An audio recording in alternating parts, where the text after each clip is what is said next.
Let's go to Midland, Ontario, where Troy Roach will share his testimony. My first introduction to Community of Christ was an invitation to attend a local congregation almost 15 years ago. Seeing the tender gentleness of a pastor interacting with an autistic child's impromptu trumpet solo, instead of dismissing it during a worship service, melted the disheartened resistance that held me back from discovering any spiritual home.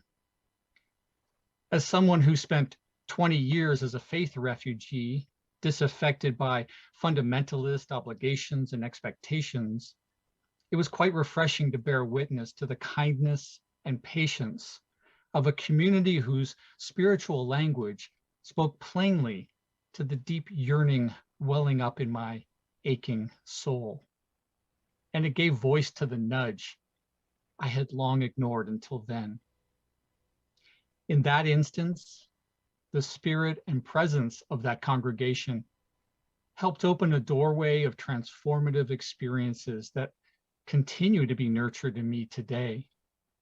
And I'm still drawn in every day by the underlying desire of this church's teachings to call everyone, members, seekers, and all folks, to strive to live out an open and accepting expression of inclusion through loving and compassionate grace, action, and embrace.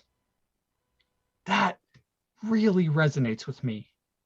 And it's kind of the theology that I get. And back when I started attending, even though the enduring principles and mission initiatives were new concepts for folks, and sections 162 and 163 of the church's Doctrine and Covenants provided a context for understanding and relating to them better, I had never seen such progressive messaging and contemporary beliefs available to members of a church before. And I had belonged to several different denominations in the past, so this was surprising to me. These elements of Community of Christ identity, they struck a chord in me. And I remember wanting to shout out a rally cry after section 163 was released, excited by how strongly it grabbed at me as it challenged us to embrace who we are truly called to be as a movement. It was somewhere around then that my sense of belonging shifted from feeling like I was home to knowing I had found my spiritual home.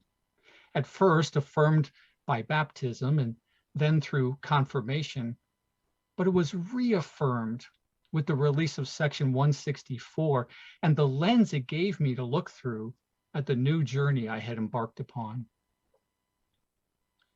Since then, I see these core values continually come alive everywhere I turn and everywhere I go across the church, from reunion to World Conference, to attending meads and its spiritual retreats. It was the one constant that, to my joy and surprise, I always found in people, no matter what congregation, campground, or country I visited or that they were from. I had never encountered such a unity of identity anywhere before, especially given its diversity. This definitively helped me be endeared to this self-humbling community. My hopes and visions for our future path would be that we continue to represent a collective set of values and principles, embraced equally by all members, but in a way that helps lift the words of our scriptures off the pages and into a voice and language that a world which struggles to name that which they seek needs for inner peace, healing, and reconciliation.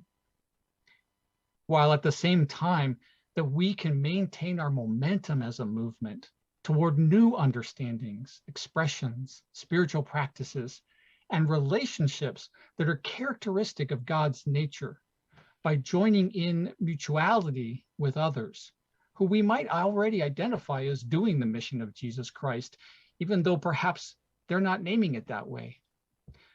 Such as community groups and social service agencies, nonprofit organizations, business associations, civic service clubs, local peace and justice initiatives, ecumenical activities, interfaith events, and so on.